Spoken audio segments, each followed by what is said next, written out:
Okay, so another one of those projects that's been kind of in the bucket list since we got the truck home last February was obviously the gentleman that we bought the truck from had a four-door Jeep, which is what led us to going to look at this truck. He had reached out to us on Facebook through one of the HDP pages. He knew that we were kind of interested, and he said, hey, I've got a truck that's all rigged out for a four-door.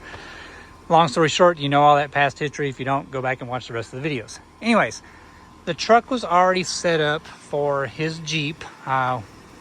So it has wheel chocks for all four corners. Of course, these are permanently welded down because obviously the Jeep can only go so far forward. And then the tie down ratchets right here were welded to the front of the frame. Now moving to the back, obviously it has removable chocks, you know, so that you can undo them and back the Jeep off. I keep saying truck. Anyways, that gentleman's Jeep had morphed along the years as well. They originally had a stock Jeep that had just a 33-inch size factory tire on it, basically, and they had gone to 35s. And so through time, there has become a multitude of holes to set the wheel chocks on. Fast forwarding, our Jeep runs 39s for dailies. I run a set of 40-inch stickies for off-roading. The chocks would not fit in the original locations, which hasn't been a problem. Again, I have a chain and strap set up. It goes right over the back of the truck and hooks on, but I would like to get this project done. So all I did was I just set the wheel chock up here, up against the tire for the 39s, and I have marked the center line of these holes. That will give us room, obviously, for frontwards and forwards, depending on whether we're running the 40s or the 39s. And so anyway, that's just one of those projects. I wanted to get those marked, and then we're just going to drill and tap new holes in this plate that is welded down to the bed. So that's what the white marks are for. And that way we can go ahead and get to where we start using the rear chocks also. And then at that point in time, I will get some over the tire straps and we can stop using these. I don't really want those in the way once we get our fifth wheel hooked up, right? Just because of ease to walk around the deck and not have to worry about tripping over the straps and all that kind of stuff like that. But anyway, that's where we're at now. So I'm just going to take a punch and go ahead and punch the new holes down. And that way, you know, when the paint gets wore off or whatever, then we can go ahead and know where they're already at. So anyway, let's get those punched right quick.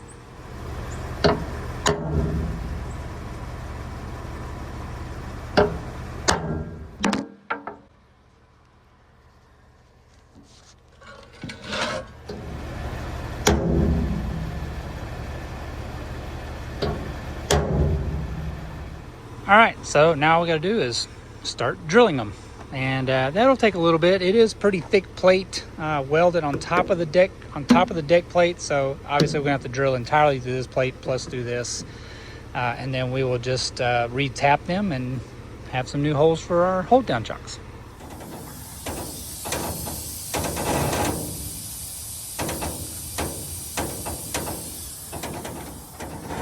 And yep, even 6,000 pounds makes a difference on the ride height. It's lowering the back down to what it calls normal operating ride height.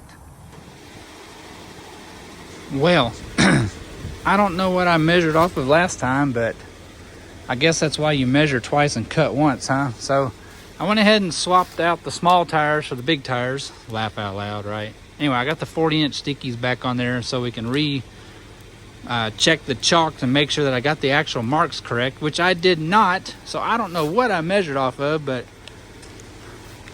anyway, we're just gonna remark them. We'll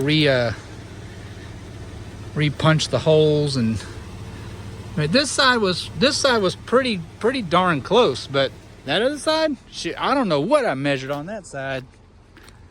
Those original punch marks are nowhere to be found. So like I say, we'll just remark them now with the 40s on there. See, like I said, like this one is way up close. I mean, I knew that a little bit, but I got, you know, these big slots.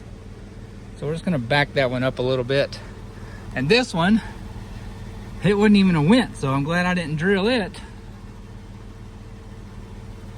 But we'll just remark that one too. So we'll repunch these. Anyways, we're gonna get them drilled out and get it where we can start using the rear chocks, because These wheels are much easier to cinch down because they got the holes in them than the black rhinos. I actually getting to where I don't really like loading and unloading the Jeep with the black rhinos because they're a solid face wheel and it's hard on the front straps. So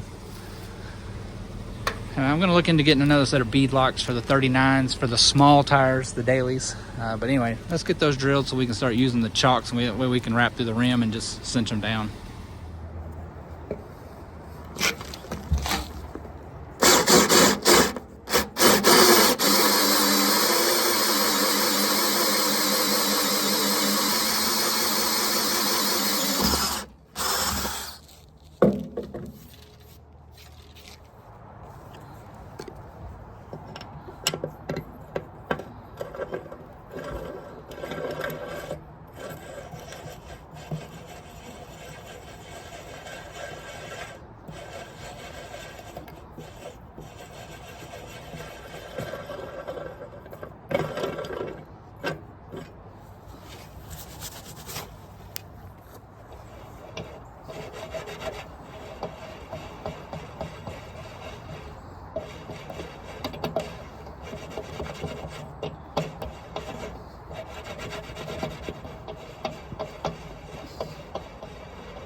All right, so there it is. So I'm gonna leave. No, probably not. Anyway, we're probably going to get some socket head cap screws, just like some all thread with some Allens, and we'll run them down in there till they're flush, and then we'll just tack weld them over and grind it down flush. That'll keep those. If we ever want to take it back out, all we got to do is grind the little weld off and run them back out. But I don't ever foresee going to smaller tires in the future unless we got a different Jeep, maybe got a JL in the future or something like that. But anyway, got them all tapped and everything's all set. There's plenty of adjustment in there to move them back and forth between the 39 dailies and the 40 for the off-road. So that's it. One more little project clicked off. Now I can go ahead and order some over the tire, like basket strap type, so that we can just, you know, wrap it over the tire. I've got some weld down tabs that look like these. They're just more of these. We'll get the Jeep back on here one day, and then we'll just set the tab here in the front. We'll weld it down, and then we can hook it, run over the top of the tire, strap it down right over the top of the tires. Be much quicker and easier than kind of the way I'm doing it right now. But this has worked great since we picked the truck up. I mean, I haven't had any complaints with the way we've been hooking it up. It's just kind of time consuming. It takes me about 15 to 20 minutes to do it, and literally if I get all this done like that, I mean, we can unload and load probably within, you know, 5 or 10 minutes tops. You know, I'm still working on a different idea for the ramps. They work fine right now. I've added some rollers to the bottom of them, right? So it makes it a lot easier to drag them on and off of the truck, and it makes it a lot quieter. One thing I've found at night when we're in like a campground or something, and I go to unload it, I mean, I'm dragging those ramps off the back, and they're so loud and everything, and I'm like, my God, we're waking up the whole campground. So the rollers have helped out a lot. The problem with those is they're kind of light. So when you get to going down the road and bouncing, they want to bend. I have an extra set already, but it kind of bends the caster, and it gets where they don't want to roll. But the next size up that's heavier, the mounting plates are a lot wider than the rail on the ramp, so I'll have to come up with a different solution for that. But anyway, that's it for now. Wheel chocks checked off, done. On to the next projects. I still have a ton of air leaks that I just have not finished fixing all of the air leaks underneath the truck, so we'll probably get started on that here pretty soon. And then I still need to finish out the bed. This initial black coat was really more of just a primer coat. I've got some runs in it. I need to get those sanded out.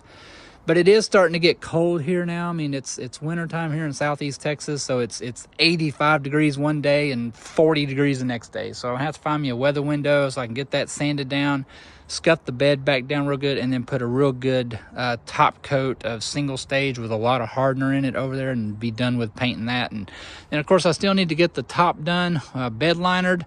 And I'm probably still going to give a big, huge shout out to my buddy up in Tulsa at Tulsa Bed Liners, Mike. Anyway, he's probably I'm going to get him to fix us up on doing the bed liner on the top. One and done. We don't have to worry about that anymore because he does really good work. So, but anyway, that's it, guys. Thanks for coming along on this short little project, which wasn't much, but anyway, one more thing done to the HDT RV hauler.